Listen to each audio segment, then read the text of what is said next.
Hello friends, welcome back to the channel Harsh Jain.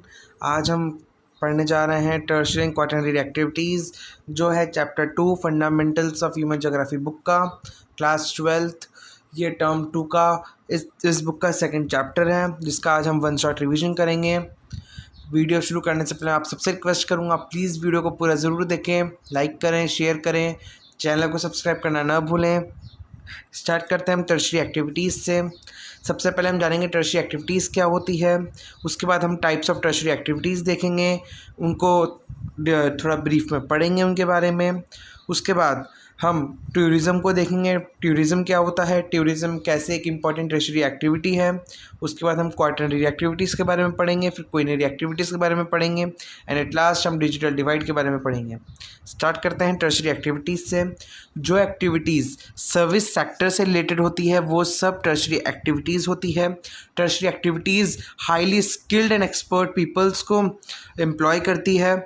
यहाँ पर जो मेन कंपोनेंट है टर्शियरी एक्टिविटीज़ का वो है मैन पावर। मैन पावर बहुत ज़्यादा ज़रूरी है टर्शियरी एक्टिविटीज़ में, एक इम्पॉर्टेंट कंपोनेंट है, क्योंकि यही man power because of professionally trained experts, skilled labourers and consultants के तरह सर्विसेज प्रोवाइड करते हैं। यहाँ पर सिर्फ थ्योरी नॉलेज से कुछ नहीं होगा, थ्योरेटिकल प्लस प्रैक्टिकल ट्रेनिंग दोनों रिक्वायर्ड होती है। फॉर एग्जांपल यहाँ पर सेक्टर्स होते हैं health, education, law, governance, recreation etcetera में। Tertiary sector production as well as exchange दोनों इन्वॉल्व करता है। प्रोडक्शन का यहाँ मतलब है प्रोडक्शन ऑफ सर्विसेज और providing of services to the consumers for the direct use. This is refers to production of services. Production of services को major किया जाता है in terms of wages and salaries और पेमेंट ऑफ फीस। जो exchange है, exchange is the facilities और services which actually helps to overcome geographical distance, like with the help of trade, transport, communication facilities etc. जो tertiary activities है ये involve करती है commercial output of services. Tertiary activities involve commercial output of services rather than production of tangible goods. Tangible goods यानी वो goods जो perishable होते हैं, प्रोड्यूस किए जाते हैं, उनकी जगह ये उनका कमर्शियल आउटपुट और सर्विसेज प्रोवाइड करती है। इसके कुछ कॉमन एग्जांपल्स है, लाइक वर्कर्स, लाइक प्लम्बर हुआ, इलेक्ट्रिशियन हुआ, टेक्नीशियन हुआ, बार्बर हुआ, ड्राइवर हुआ, कैशियर हुआ, पब्लिशर हुआ एक्सेट्रा। अब हम आते हैं टाइप्स ऑफ टर्शियरी एक्टिविटीज़ पे। बेसिकली टर्शियरी एक्टिविटीज़ चार टाइप्स की होती है: trade, transport, communication, other services. सबसे पहले हम ट्रेड एंड कॉमर्स पे आते हैं। ट्रेड का जनरली मतलब होता है buying and selling of goods and items which are produced in industries. ये होता है ट्रेड का मतलब। ट्रेड में हम किसी चीज़ को प्रोड्यूस नहीं कर रहे, बल्कि जो पहले से प्रोड्यूस हो चुका है उसी को बाय और सेल कर रहे हैं। इसके अंदर retail trading and wholesale trading दोनों आती है। ट्रेडिंग कॉमर्स किया जाता है for the motive of profit. जिन टाउन्स, सिटीज़ या बिग विलेजेस में ट्रेडिंग की जाती है उसे कहते हैं हम ट्रेडिंग सेंटर्स। जहाँ पर ट्रेडिंग की जाती है उन जगहों को कहते हैं ट्रेडिंग सेंटर्स। ट्रेडिंग सेंटर्स को दो पार्ट्स में डिवाइड किया जाता है। पहला rural marketing centres, second urban marketing centres. Rural marketing centres semi urban होते हैं, कासी अर्बन यानी सेमी अर्बन होते हैं, रूडिमेंट्री टाइप होते हैं। रूडिमेंट्री यानी वेरी बेसिक स्ट्रक्चर्स होते हैं, वेरी बेसिक सेंटर्स होते हैं। यहाँ पर्सनल एंड प्रोफेशनल सर्विसेज ज़्यादा डेवलप नहीं होती हैं। ये सेंटर्स लोकल काम करते हैं, लोकल कलेक्टिंग डिस्ट्रीब्यूटिंग सेंटर्स होते हैं। यहाँ पर मंडीज़ लगती है, मंडीज़ यानी होलसेल मार्केट्स और रिटेलिंग एरियाज़ होते हैं। ये अर्बन सेंटर्स की तरह तो नहीं होते, पर फिर भी लोगों की डिमांड के अकॉर्डिंग वहाँ गुड्स एंड सर्विसेज प्रोवाइड करवाते हैं। रूरल एरियाज़ में पीरियोडिक मार्केट्स यानी हाट्स का आपने सुना होगा, जो कि आजकल लोकल विलेजेस में हाट्स लगते हैं, उन्हीं को पीरियोडिक मार्केट्स कहते हैं। ये उन जगहों पर लगते हैं जहाँ पर रेगुलर मार्केट्स अवेलेबल नहीं होते। ये वीकली होते हैं या बाई वीकली होते हैं। यहाँ पर लोग अपनी जो टेम्पररी एक्यूमुलेटेड डिमांड्स होती हैं उनको फुलफ़िल करने आते हैं। ये स्केड्यूल्ड रहते हैं स्पेसिफिक डेट्स और डेज पर। ये एक एरिया से दूसरी एरिया पर मूव करते हैं ये मार्केट्स। यहाँ के जो शॉपकीपर्स हैं वो पूरे इन पीरियडिक मार्केट से शॉपकीपर्स पूरे साल बिजी रहते हैं, बिकॉज उनका फिक्स शेड्यूल रहता है कि आज यहाँ जाना है, कल वहाँ जाना है, और इस तरह वो अपनी सर्विसेज को एक बहुत लार्ज एरिया में डिसैमिनेट करते हैं, बहुत लार्ज एरिया में प्रोवाइड करते हैं due to their movement. Then आता है urban marketing centres. Urban marketing sectors बहुत स्पेशलाइज्ड सर्विसेज प्रोवाइड करते हैं, स्पेशलाइज्ड अर्बन सर्विसेज प्रोवाइड करते हैं। यहाँ पर ऑर्डिनरी के साथ साथ स्पेशलाइज्ड गुड्स एंड सर्विसेज भी प्रोवाइड किए जाते हैं। यहाँ पर मैन्युफैक्चर्ड गुड्स के अलावा स्पेशलाइज्ड मार्केट्स भी होते हैं, for example markets for labour, housing, semi और फिनिश्ड गुड्स। एजुकेशन इंस्टीट्यूशंस हुए, professionals like teachers, lawyers, consultants, physicians, dentist, veterinary doctors, ये सब हमें अर्बन मार्केटिंग सेंटर्स में देखने को मिलते हैं। अब हम आते हैं retail trading and wholesale trading. Retail trading का मतलब होता है जो बिजनेस एक्टिविटी मेनली कंसर्न होती है direct selling to the consumer for their direct satisfaction, यानी जहाँ पर डायरेक्टली कंज्यूमर को सेल किया जाता है फॉर सेटिस्फैक्शन। ये दो टाइप्स की होती है, एक होती है fixed store retail trading and non store retail trading. Fixed store यानी शॉपकीपर्स जो होते हैं, जहाँ फिक्स्ड शॉप्स एंड स्टोर्स हैं वहीं पर ही ट्रेडिंग की जाती है, एस्टेब्लिशमेंट्स हैं, और यहाँ का जो मेन एम होता है वो सिर्फ प्रॉफिट गेन करना और सेलिंग होता है। Second, non store retail trading यानी जो जिसकी कोई फिक्स प्लेस नहीं है ट्रेड करने का, फॉर एग्जांपल स्ट्रीट पेडलर्स हुए, हैंड कार्ट्स हुए, ट्रक्स के जो व्हीकल्स के ज़रिए अपने ट्रेडिंग करते हैं, door to door services provide करते हैं, जो मेल पर, टेलीफोन पर या इंटरनेट से ऑर्डर्स रिसीव एंड सेंड करते हैं, वो। होलसेल ट्रेडिंग का मतलब है वो ट्रेडिंग जो बहुत ज़्यादा बल्क में की जाती है, जहाँ पर गुड्स एंड सर्विसेज का बाइंग एंड सेलिंग बहुत ज़्यादा बल्क में होता है। ये इंटरमीडिएट की तरह काम करते हैं between the manufacturer and the retailer. These wholesale traders actually work as chain stores और large stores, जो कि रिटेलर्स को क्रेडिट पर अपना माल देते हैं सो दैट वो फर्दर उसको सेल कर सके। जो मेनली रिटेलर्स होते हैं वो होलसेलर की कैपिटल पर ही वर्क करते हैं। रिटेल स्टोर्स अपना जो सप्लाई है वो इन इंटरमीडिएट सोर्स से ही लेते हैं। अब आते हैं हम ट्रांसपोर्ट पर। हमने पहला देखा ट्रेड, कॉमर्स, अब आते हैं हम ट्रांसपोर्ट पर। ये second type of tertiary activity है। ट्रांसपोर्ट एक बहुत इंपॉर्टेंट सर्विस है जो पीपल, मटेरियल्स और मैन्युफैक्चर्ड गुड्स को एक जगह से दूसरी जगह पर ले जाने के लिए हेल्प करता है। ट्रांसपोर्ट मेनली एक ऐसी सर्विस है जो मेन एम करती है डिमांड ऑफ मोबिलिटी पर। डिमांड ऑफ मोबिलिटी का मतलब है एक जगह से दूसरी जगह जाने की डिमांड, या फिर वहाँ पर कोई अगर सर्विस किसी तरह का ट्रांसपोर्ट गुड्स को करना है उसकी डिमांड। ट्रांसपोर्ट एक ऐसी सर्विस है जो असिस्टेंस देती है प्रोडक्शन में, डिस्ट्रीब्यूशन में, कंजप्शन में डिफरेंट टाइप्स के गुड्स को by providing efficient transport facility. Transportation her goods and services में वैल्यू एडिशन करती है, इनकी वैल्यू एनहांस करती है at every stage. Transport 3 type से मेज़र किया जाता है।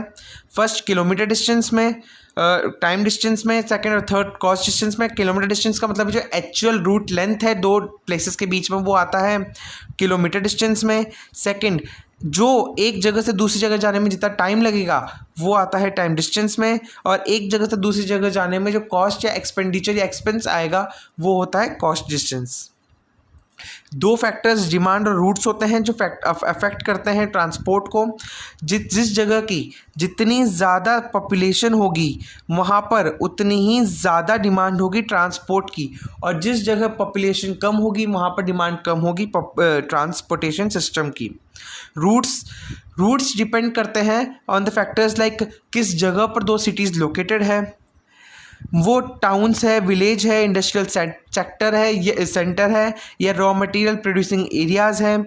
2 जगहों के बीच का ट्रेडिंग पैटर्न क्या है, 2 जगहों के बीच का नेटिव लैंडस्केप क्या है, वहाँ का क्लाइमेट क्या है, और 2 जगहों को कनेक्ट करने के लिए कितने फंड्स की ज़रूरत पड़ेगी, इन सब को देखते हुए रूट्स डिपेंड करते हैं। और रूट्स बहुत बड़ा फैक्टर है जो ट्रांसपोर्टेशन सिस्टम को अफेक्ट करता है। अब आते हैं हम थर्ड कम्युनिकेशन पर। कम्युनिकेशन जो है इसका मेन एम होता है वर्ड्स, मैसेजेस, फैक्ट्स और आइडियाज़ को डिसैमिनेट करना।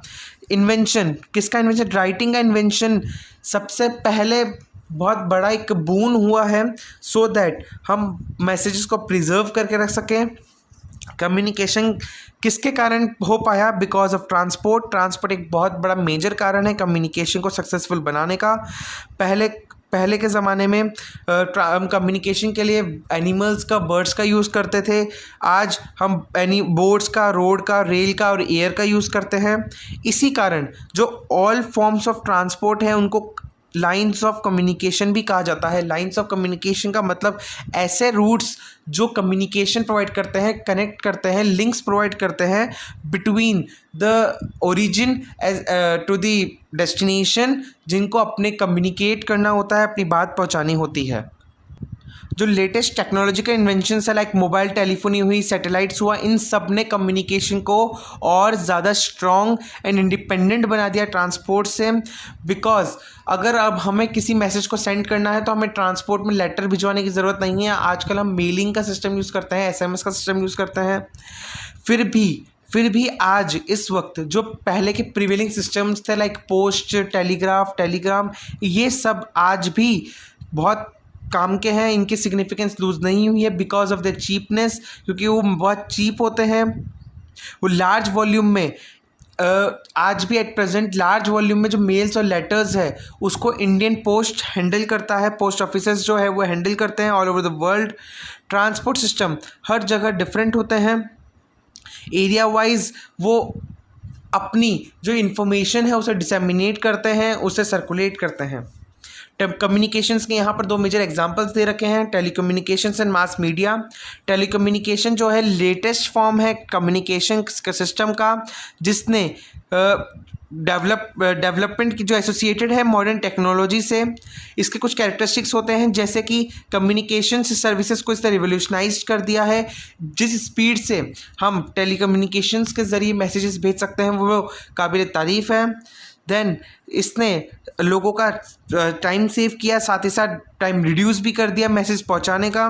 मोबाइल टेलीफोनी जो है वो लेटेस्ट एडवांसमेंट है, यानी हमें पता है हम इस वक्त 1 सेकंड में कोई भी इंफॉर्मेशन दुनिया के इस कोने उस कोने में भेज सकते हैं। ये सक्सेसफुल हुआ है due to mobile telephony. Then जो ओल्डर फॉर्म्स थे like telegraph, morse code, telex, ये आजकल फैशन ट्रेंड में बहुत कम है, इनका यूज़ बहुत ज़्यादा कम हो गया है, ऑब्सोलीट हो गया है। देन आते हैं मास मीडिया पर। मास मीडिया एक रिवोल्यूशनरी फॉर्म है कम्युनिकेशन का, जो हेल्प करता है बहुत बड़ी लार्ज ऑडियंस तक, लार्ज मास ऑफ पीपल तक हमारी बात पहुंचाने का। इसके एग्जांपल्स है radio and television. Radio and television सबसे सक्सेसफुल और सबसे बड़े मास मीडिया के फॉर्म्स हैं जो एक large number of audience around the world अपनी इंफॉर्मेशन डिसेमिनेट करते हैं through telecasting. Then newspapers, magazines, news letters, ये सब प्रिंटेड फॉर्म में न्यूज़ को डिसेमिनेट करते हैं। ये अब कवर करते हैं news and events all around the world. Satellite communication बहुत बड़ा रिवोल्यूशनरी चेंज है कम्युनिकेशन सिस्टम में, जिसके कारण हम अर्थ और स्पेस की इंफॉर्मेशन को आसानी से ले सकते हैं, आसानी से हमें मिल जाती है।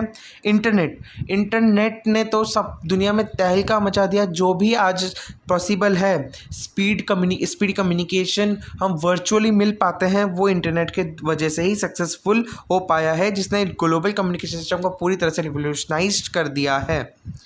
इसके बाद हम आते हैं सर्विसेज पर। सर्विसेज क्या होती है? किसी को असिस्टेंस प्रोवाइड करना। सर्विसेज का मतलब होता है provide assistance to someone. Services different levels पर प्रोवाइड की जाती है। सर्विसेज इंडस्ट्रीज़ में प्रोवाइड की जाती है, पीपल्स को प्रोवाइड की जाती है, या फिर दोनों को प्रोवाइड की जाती है। एग्जाम्पल ट्रांसपोर्ट लोगों के भी काम आता है, ट्रांसपोर्ट इंडस्ट्रीज़ के भी काम आता है। जो सर्विसेज है उन्हीं इंडिविजुअल्स को उनके अकॉर्डिंग प्रोवाइड की जाती है जिसे वो अफोर्ड कर सकें। सर्विसेज बेसिकली 2 लेवल्स में क्लासीफाई की जाती है, एक है लो ऑर्डर सर्विसेज और एक है हाई ऑर्डर सर्विसेज। लो ऑर्डर सर्विसेज बहुत ही बेसिक सर्विसेज और common and wide spread services होती है। फॉर एग्जांपल ग्रॉसरी शॉप्स हुई, लॉन्ड्रीज हुई, एक्सेट्रा। हाई ऑर्डर सर्विसेज बहुत ज़्यादा स्पेशलाइज्ड सर्विसेज होती है जो बहुत ज़्यादा कॉमन नहीं होती। ये अकाउंटेंट्स, कंसल्टेंट्स, फिजिशियंस को इंक्लूड करता है। यहाँ पर हाईली एजुकेटेड पीपल वर्क करते हैं। अब हम देख लेते हैं टाइप्स ऑफ सर्विसेज के कुछ टाइप्स है। For example government aided, infrastructure development, professional service based on market and personal services. जो गवर्नमेंट एडेड सर्विसेज होती हैं ये इंक्लूड करते हैं making of highways, bridges, maintaining fire fighting department, supplying और supervising education, customer care etcetera. यानी ये वो सर्विसेज जो गवर्नमेंट के अंडर आती है, जो गवर्नमेंट प्रोवाइड करवाती है।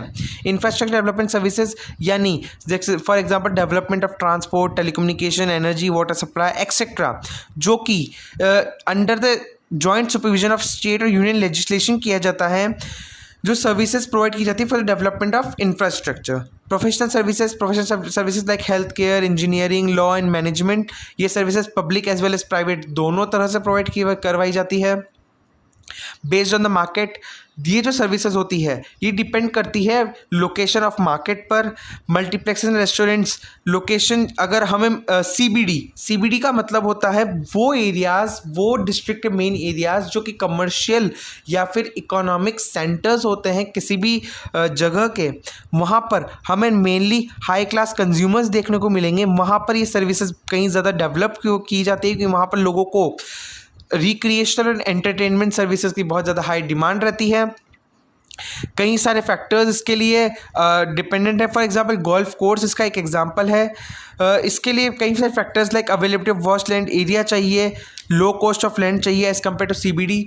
हमें पता है सीबीडी यानी अगर किसी कोई सेंटर है, सेंटर ऑफ बिजनेस है, उस वहाँ पर हमें जो कॉस्ट ऑफ लैंड है वो बहुत ज़्यादा पड़ेगी। अगर हमें गोल्फ कोर्स क्रिएट करना है तो हमें उसके लिए चीप लैंड चाहिए क्योंकि बहुत वास्ट एरिया चाहिए होगा। तो हम उसे देखेंगे कि वो आउट ऑफ सीबीडी हो, सो दैट हमें लैंड की कॉस्ट कम पड़े। देन कम्स पर्सनल सर्विसेज जो है वो डोमेस्टिक वर्कर्स के द्वारा प्रोवाइड की जाती है। डोमेस्टिक वर्कर्स जो सर्विस प्रोवाइड करते हैं ये डेली लाइफ वर्क है, उसमें सर्विस प्रोवाइड करते हैं। ये अनस्किल्ड वर्कर्स होते हैं जो माइग्रेट करते हैं रूरल से अर्बन एरियाज़ में इन सर्च ऑफ लिवलीहुड। ये जनरली डोमेस्टिक हाउस स्टोर्स में काम करते हैं। फॉर एग्जांपल हाउस कीपिंग हुआ, कुक्स हुए, गार्डनर्स हुए एक्सेट्रा। ये अनऑर्गेनाइज सर्विस सेक्टर है। फॉर एग्जांपल जो मुंबई का डब्बा वाला टिफ़िन सर्विसेज है वो इसी का एक एग्जांपल है पर्सनल सर्विसेज का, जो कि daily 1,75,000 customers all over the city service provide करते हैं उनके टिफ़िन पहुंचाने में, उनके घर से उनके ऑफिस या वर्क प्लेस तक। अब हम आते हैं people engage in tertiary activities. हमें पता है लोग अपने अपने अकॉर्डिंग डिफरेंट सर्विसेज में इंगेज रहते हैं। ये सेक्टर्स आज डे बाय डे इंक्रीज़ हो रहे हैं। डेवलप्ड कंट्रीज़ और डेवलपिंग कंट्रीज़ दोनों में सर्विस सेक्टर्स बिल्कुल अलग अलग होते हैं। जो वर्कर्स एम्प्लॉयड होते हैं सर्विस सेक्टर में वो डेवलप्ड कंट्रीज़ में हायर होता है प्रोपोर्शन उनका in compare to developing countries, जबकि जो लो पेड वर्क्स होते हैं वहाँ पर डेवलप्ड कंट्रीज़ में वर्कर्स कम होते हैं। जो एम्प्लॉयमेंट है वो इंक्रीज ट्रेंड कर रहा है टुवर्ड सर्विस सेक्टर। लोग अब प्राइमरी और सेकेंडरी सेक्टर्स को छोड़कर टर्शियरी सेक्टर्स में ज़्यादा इन्वॉल्व हो रहे हैं। हम डिफरेंस देख लेते हैं टर्शियरी सेकेंडरी एक्टिविटीज़ में। जो मेन डिफरेंस है वो ये है कि टर्शियरी एक्टिविटीज़ डील करता है डिफरेंट सेक्टर्स में सर्विस प्रोवाइड करने का with the help of experts, skills, experience and knowledge. वहीं सेकेंडरी एक्टिविटीज़ है जो मैन्युफैक्चरिंग एंड प्रोसेसिंग से डील करता है, raw materials into finished goods for consumption of people and other industries. Manufacturing जो है वो प्रोडक्शन टेक्निक्स, मशीनरी और फैक्ट्री प्रोसेसेस के हेल्प से किया जाता है। Unlike secondary sector, tertiary activities are not directly connected with the processing of any physical raw material. यानी टर्शियरी सेक्टर सेकेंडरी सेक्टर की तरह नहीं होता, बिल्कुल उससे बिल्कुल उल्टा प्रोसेसिंग या रॉ मटेरियल या फिर किसी भी तरह के अदर फिजिकल रॉ मटेरियल से डील नहीं करता। अब हम आते हैं टूरिज़्म पर। टूरिज़्म एक बहुत इम्पॉर्टेंट टर्शियरी एक्टिविटी है। टूरिज़्म मीन्स ट्रैवल किस कारण? रिक्रिएशन के लिए, बिजनेस के लिए। बेसिकली जो टूरिज़्म है वो रिक्रिएशनल एक्टिविटीज़ के लिए किया जाता है। जब हम हमारी लाइफ के बोर्डम से बाहर निकलना चाहते हैं, आज ये इन द वर्ल्ड बहुत बड़ा टर्शियरी सेक्टर इमर्ज हुआ है। It has emerged as the world's largest tertiary activity in terms of total registered jobs and total revenue. ये टूरिज्म इंडस्ट्री के लिए कहा जाता है। About 40% of the world's GDP is generated by this sector, over 250 million jobs worldwide. ये इतना बड़ा जो आप देख सकते हैं कि टूरिज्म इंडस्ट्री का इतना बड़ा पार्ट है इकोनॉमी को डेवलप करने में। लोकल पीपल्स को इससे क्या होता है, services like accommodation, meals, transport, entertainment, special shops etcetera serve करते हैं एज अ टूरिस्ट, और उनको मिलती है अपॉर्चुनिटीज़ और जॉब्स जो उनको हेल्प करते हैं डेवलप होने में। फैक्टर्स कौन कौन से टूरिज्म को अफेक्ट करते हैं? 2 फैक्टर्स है, पहला डिमांड, सेकंड ट्रांसपोर्ट। हमने देखा है लास्ट कुछ डिकेड से हॉलीडेज़ और रिक्रिएशनल एक्टिविटीज़ में टूरिज्म की डिमांड इंक्रीज़ हो रही है। लिविंग जैसे जैसे लोगों का लिविंग स्टैंडर्ड बढ़ रहा है, वैसे वैसे ही जैसे जैसे लोग एडवांसमेंट हो रहे हैं, उनको लेजर टाइम एसेंशियल हो रहा है due to the nature of work. Nature of work बहुत स्ट्रेसफुल है, उस स्ट्रेस से बाहर निकलने के लिए लेजर टाइम चाहिए। इसके लिए वो रिक्रिएशनल एक्टिविटीज़ लाइक टूरिज्म को अपनाते हैं। ट्रांसपोर्ट, जितना ज़्यादा ट्रांसपोर्ट डेवलप होगा उतनी ही ज़्यादा डिमांड इंक्रीज़ होगी टूरिज्म के लिए। जितना किसी टूरिस्ट के लिए कहीं पर पहुंचना इजी होगा, एक्सेसिबल होगा, उतना ही ज़्यादा वो वहाँ पर जाने को पसंद करेगा। इजी एक्सेसिबिलिटी बहुत इम्पॉर्टेंट फैक्टर है टूरिस्ट लोकेशंस की, जो वहाँ लोगों को बुलाता है। एयर ट्रैवल कंसीडर किया जाता है फास्टेस्ट मोड ऑफ ट्रांसपोर्ट कहीं पर भी जाने के लिए with in few hours from home. Besides this holiday package जो हैं उन्होंने इसकी टूरिज़्म की कॉस्ट बहुत ज़्यादा लो कर दी है, जिस कारण लोग इसकी तरफ अट्रैक्ट हो रहे हैं। टूरिस्ट रीजन्स कौन कौन से होते हैं? बेसिकली 3 टूरिस्ट रीजन्स होते हैं। फर्स्ट होता है वार्म अप प्लेसेस, सेकंड होता है विंटर स्पोर्ट्स रीजन्स, और थर्ड होता है historic towns.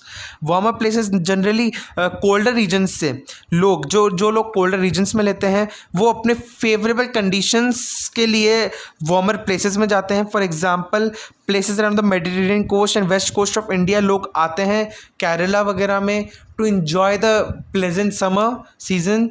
Then winter sports season, mountainous area, scenic landscape, national parks etcetera यहाँ पर होते हैं। लोग आते हैं यहाँ स्नो कैप्ड माउंटेन्स को देखने, फॉर एग्जांपल स्विट्ज़रलैंड हुआ, हिमालयाज़ हुआ।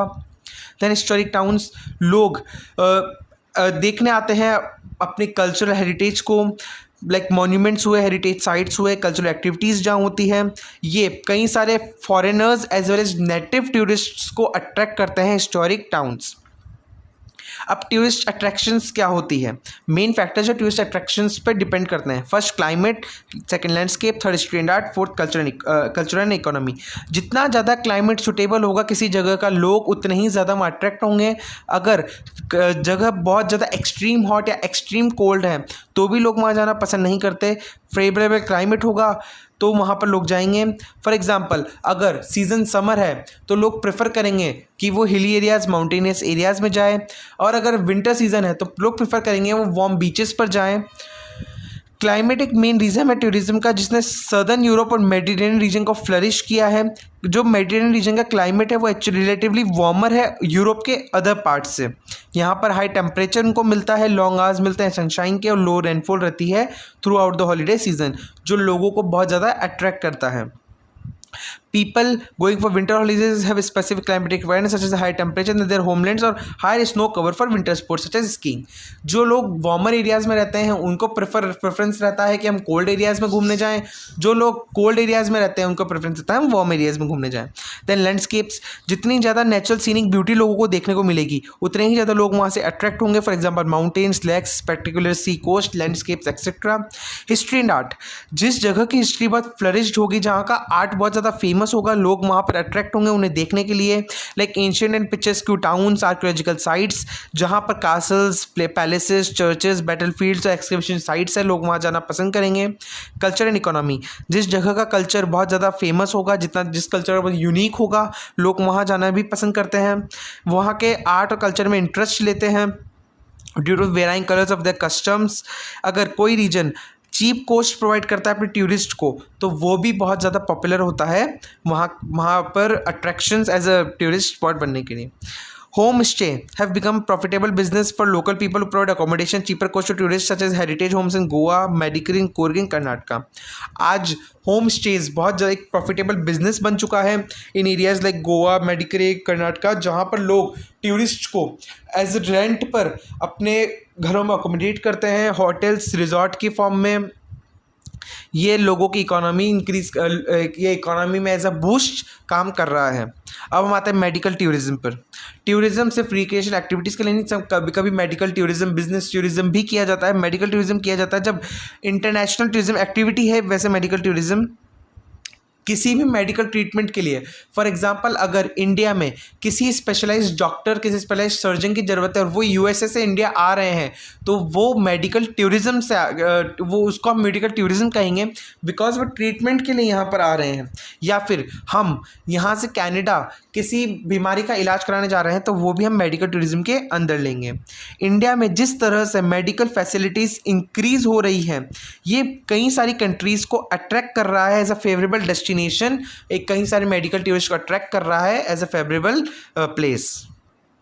बट स्टिल यूएसए इंडिया से कहीं ज़्यादा एडवांस है, क्योंकि वहाँ पर मिलियंस ऑफ सर्जरीज परफॉर्म की जाती है एक ईयर में। मेडिकल टूरिज्म ने कई सारे बेनिफिट्स लाइक डेवलपिंग कंट्रीज़ को दिए हैं। India, Thailand, Singapore, Malaysia etcetera countries को बहुत ज़्यादा बेनिफिट्स दिए हैं। मेडिकल टूरिज्म इंपॉर्टेंट है क्योंकि ये कंट्री को फॉरेन एक्सचेंज दिलवाता है, ये जीडीपी में कंट्रीब्यूट करता है, ये पॉजिटिव ग्रोथ, मेडिकल सेक्टर में पॉजिटिव ग्रोथ प्रोवाइड करता है किसी बाय क्रिएटिंग डिमांड, ये एम्प्लॉयमेंट जनरेट करता है, ये कंट्री में solid medical infrastructure, skilled man power को प्रमोट करता है। ये मेडिकल टूरिस्ट की इंक्रीजिंग रेट से other sectors like pharmaceutical, biotechnology etcetera बहुत ज़्यादा इंक्रीज करते हैं, बेनिफिट करते हैं। अब हम आते हैं besides medical tourism, outsourcing of medical test and data interpretation is also become a new trend. यानी अगर यहाँ पर कोई बीमारी है, उसका टेस्ट हो रहा है, उसकी रिपोर्ट्स बाहर भेजी जाए कंसल्टेंसी के लिए, ये भी ये भी मेडिकल टूरिज्म का बहुत बड़ा न्यू ट्रेंड बनता जा रहा है। इंडिया में जो हॉस्पिटल्स है, स्विट्ज़रलैंड, ऑस्ट्रेलिया में medical services like reading radiology images, interpreting magnetic resonance images, MRIs, ultrasound test, India के हॉस्पिटल्स में जो ये रिपोर्ट्स हो रही है, ये वहाँ भेजी जाती है फॉर कंसल्टेंसी आउटसोर्सिंग के ज़रिए।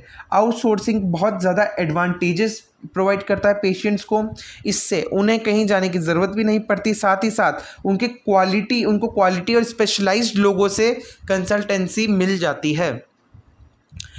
अब हम स्टार्ट करेंगे quaternary activities. Friends, quaternary activities वो एक्टिविटीज़ होती है जो मेनली रिलेटेड होती है रिसर्च और डेवलपमेंट से।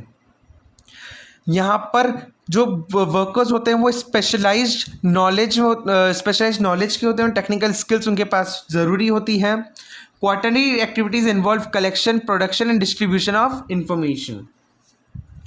ये जो सर्विस सेक्टर है जो नॉलेज ओरिएंटेड है, वो क्वाटरनरी एक्टिविटीज़ के अंडर आता है। यानी जो सर्विस सेक्टर नॉलेज ओरिएंटेड है वो क्वाटरनरी एक्टिविटीज़ के अंडर आएगा। फॉर एग्जांपल मेडिकल ट्रांसक्रिप्शनिस्ट हुए। मेडिकल ट्रांसक्रिप्शनिस्ट कौन होते हैं?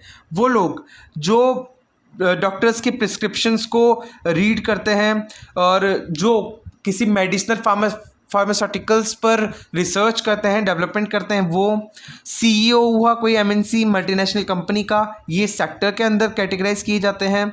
यहाँ पर highly specialised professionals with deep knowledge work करते हैं। Quaternary sector along with tertiary sector has replaced most of the primary and secondary employment as the basis for economic growth। आज इस वक्त प्राइमरी एंड सेकेंडरी सेक्टर्स को quaternary and tertiary sector ने पूरी तरह से तो नहीं कह सकते, बट एक बहुत ज़्यादा अमाउंट में रिप्लेस कर दिया है। Over half of all the workers in developed countries are in knowledge sector. जो डेवलप्ड कंट्रीज है वहाँ पर half of the working population इस वक्त अंडर क्वाटरनरी एक्टिविटीज़ या फिर नॉलेज सेक्टर में वर्क करती है। There is very high growth in the demand and for and consumption of information based services from mutual fund managers to tax consultants. आज के वक्त services like mutual fund managers, tax consultants, software developers, statisticians, इनकी बहुत ज़्यादा demand है।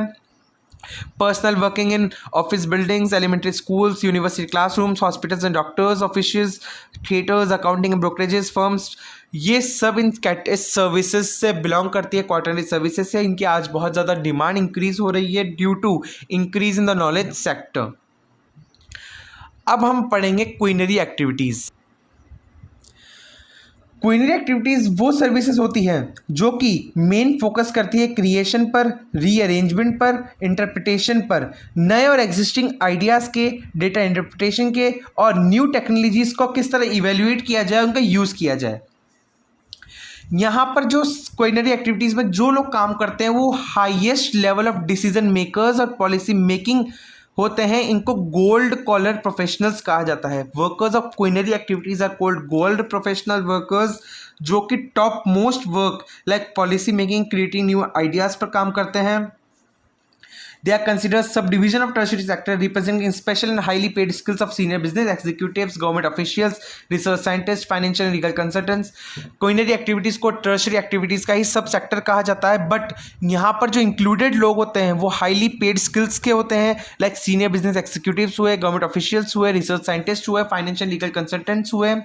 ये number में बहुत कम होते हैं बट इकोनॉमी के लिए सबसे ज़्यादा इंपॉर्टेंट होते हैं।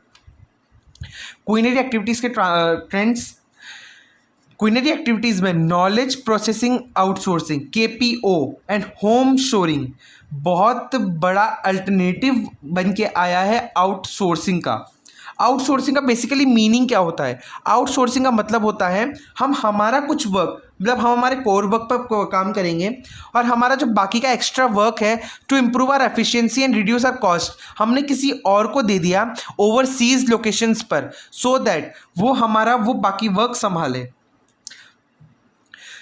नॉर्मली आउटसोर्सिंग एक कंट्री से दूसरी कंट्री में रिलेटेड होती है। इंडिया एक बहुत बड़ा हब है आउटसोर्सिंग का, यहाँ पर बाकी जो मल्टीनेशनल कंपनीज है अपने कोर फंक्शंस करती है और हमें लाइक कस्टमर केयर्स और handling of other related to technological innovations, ये जो सेक्टर्स होते हैं ये यहाँ पर इंडिया में बहुत बड़ी लेवल में लोग मिल जाते हैं जो कि टेक्नोलॉजी में बहुत एडवांस होते हैं। इसी कारण इंडिया एक साइट है, इम्पॉर्टेंट साइट है आउटसोर्सिंग का। बिजनेस एक्टिविटीज़ जो कि आउटसोर्स की जाती है इंक्लूड किया, इसमें इंक्लूडेड है इंफॉर्मेशन टेक्नोलॉजी हुआ, ह्यूमन रिसोर्स हुआ, कस्टमर सपोर्ट हुआ, कॉल सेंटर सर्विसेज हुई, कभी कभी इसमें मैन्युफैक्चरिंग इंजीनियर भी इंक्लूड किया जाता है। इसने बहुत आउटसोर्सिंग के कारण India, China, eastern Europe, Israel, Philippines and Costa Rica में कहीं सारे कॉल सेंटर्स ओपन होने का बहुत बड़ा मेजर रीजन है आउटसोर्सिंग। इसके वजह से जॉब्स जनरेट हो रही है। आउटसोर्सिंग के कारण लोगों को जो एम्प्लॉयर है उसको चीप और स्किल वर्कर्स अवेलेबल हो जाते हैं। जो आउटसोर्सिंग कंट्रीज़ हैं नॉर्मली वो जॉब सीकिंग यूथ्स को देखती है रेस्पेक्टिव कंट्रीज़ में। इसका मेन रीज़न है continuous flow of outsourcing is the minimum cost required to operate offices in developing countries with maximum profit। जो डेवलप्ड कंट्रीज़ में जो डेवलप्ड कंट्रीज़ की जो MNCs या फिर जो ऑर्गेनाइजेशंस है उनको डेवलपिंग कंट्रीज़ में प्रॉफिट दिखता है अपना काम करवाने में, because low cost of people work, low cost of labour, minimum cost of operating offices. For example data processing can easily carry out in Asian, east European and some African countries. Data processing आसानी से carry की जा सकती है Asian state countries में, east European countries में और African countries में, क्योंकि यहाँ पर स्किल्ड IT स्टाफ मिल जाएगा with good English language skills और लोअर वेजेस पे काम करने के लिए रेडी हो जाएंगे as compare to developed countries. A company based in Hyderabad or Manila could work for a project of MNC based in USA or Japan. Apart from this, the overhead costs are also lower in these countries, which makes the operation more profitable। ये एक example दिया हुआ है। KPOs क्या होते हैं? Knowledge processing output. ये थोड़ा business processing knowledge processing outsourcing थोड़ा सा डिफरेंस होता है इसमें और बिजनेस प्रोसेसिंग आउटसोर्सिंग में, because KPO highly skilled professionals को इन्वॉल्व करता है। KPO mainly information based knowledge outsourcing होता है। ये इनेबल करता है कंपनीज को to create additional business opportunities. For example research and development activities हुई, E-लर्निंग हुआ, बिजनेस रिसर्च हुआ, इंटेलेक्चुअल प्रॉपर्टी हुआ, रिसर्च हुआ, लीगल प्रोफेशन हुआ, बैंकिंग सेक्टर्स हुआ, ये सब KPOs के अंडर आते हैं। एक लास्ट टॉपिक इस चैप्टर का वो है digital divide. Digital divide basically क्या होता है? अनइवन डेवलपमेंट होता है इंफॉर्मेशन कम्युनिकेशन टेक्नोलॉजी का। Information communication technology industries world में डिफरेंट जगह पर डिफरेंट हमें मिलेगी, कहीं ज़्यादा तो कहीं कम, इसे हम डिजिटल डिवाइड कहेंगे। Wide ranging of economic, political and social differences emerge हुए हैं डेवलपिंग कंट्रीज़ में और इवन डेवलपिंग कंट्रीज़ के बीच में भी। इनका जो मेन फैक्टर है जो डिसाइड कर रहा है डिफरेंस, वो है establishment and development of information communication centres जैसे ICT in countries, is that how actively countries can provide ICT access and benefits to citizens. यानी इन कंट्रीज़ के बीच के डिफरेंस का मेन रीजन है ICT का सेटअप होना। अगर ICT होगा यानी इंफॉर्मेशन कम्युनिकेशन टेक्नोलॉजी अगर वहाँ पर होगी तो वो ईजी एक्सेस और बेनिफिट्स प्रोवाइड करवा सकेगी इसके सिटीजन्स को। In the present modern world developed countries are showing positive growth. Developed countries में पॉजिटिव ग्रोथ है डेवलपमेंट इन ICT इंडस्ट्रीज में। वेस्ट डेवलपिंग कंट्रीज स्टीडी या डिक्लाइनिंग ट्रेंड शो कर रहे हैं ICT इंडस्ट्रीज की तरफ। एक मेजर डिफरेंस है दोनों रीजन्स में डिजिटल डिवाइड का बेसिकली हम अगर मतलब समझें, इसका मतलब है दो जगहों के बीच में टेक्नोलॉजिकल एडवांसमेंट का गैप, इसे हम कह सकते हैं डिजिटल डिवाइड। यानी अगर एक जगह डिजिटल टेक्नोलॉजी यानी ICT बहुत ज़्यादा डेवलप्ड है, इंफॉर्मेशन एंड कम्युनिकेशन टेक्नोलॉजी बहुत ज़्यादा डेवलप्ड है और दूसरी जगह नहीं है, इसे हम डिजिटल डिवाइड कहेंगे। डिजिटल डिवाइड बहुत सारे कंट्रीज़ में देखा जा सकता है। For example in the countries like India, Russia, digital divide is found between metropolitan cities and rural areas. बड़ी सिटीज़ और अर्बन एंड रूरल एरियाज़ में हम डिजिटल डिवाइड देख सकते हैं। इन कंट्रीज में metropolitan centres have relatively better connectivity and access to digital world than the peripheral rural areas.